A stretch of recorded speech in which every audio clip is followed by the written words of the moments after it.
They've now come to the ninth sign of the last days. I've looked at the previous 8 signs, but I now want to consider the ninth sign. The previous 8 signs are ones which I felt have happened, and there's no reason why we should dispute their happening.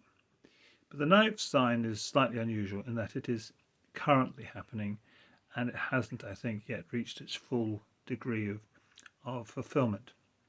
And that is the sign of the shaking of the nations. Joel chapter 2 has it. Oh no, not Joel. It's Haggai chapter 2 verse 6 says this.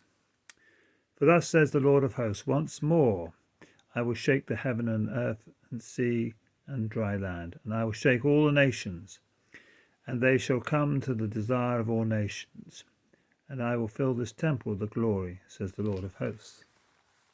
So the shaking of the nations, which is referred to in Hebrews chapter 12, Jesus also refers to it on the Mount of Olives in his discourse, where in verse 25 he says, and there will be signs in the sun and the moon and the stars and the earth, distress of nations with perplexity, the sea and the waves roaring, men's hearts failing them from fear and the expectation of the things to come on the earth, for the powers of the heavens will be shaken.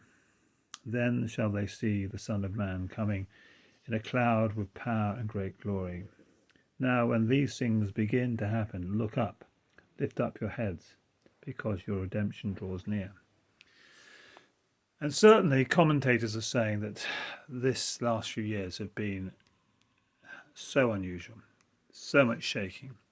Someone in our church described it really with the beginning of COVID-19 in 2020 as the beginning of the birth pangs. And since then we've had the war in Ukraine, which has disrupted the whole world's financial system, causing the cost of living crisis.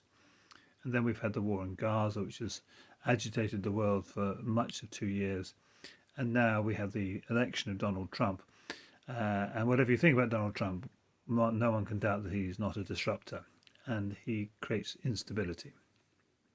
But the world was unstable before he arrived. It's just made more unstable. And I think we are living in those days of shaking. But I fear there is worse to come, which is why I think this sign is not fully fulfilled. And we see this in Joel chapter 2, where it says that in the last days their sun will be turned to darkness, the moon into blood, before the coming of the great and awesome day of the Lord. And so I think we should expect, sadly, worse to come. Well, thank you for listening. If you want to find out more, go to worldhistory3967.com.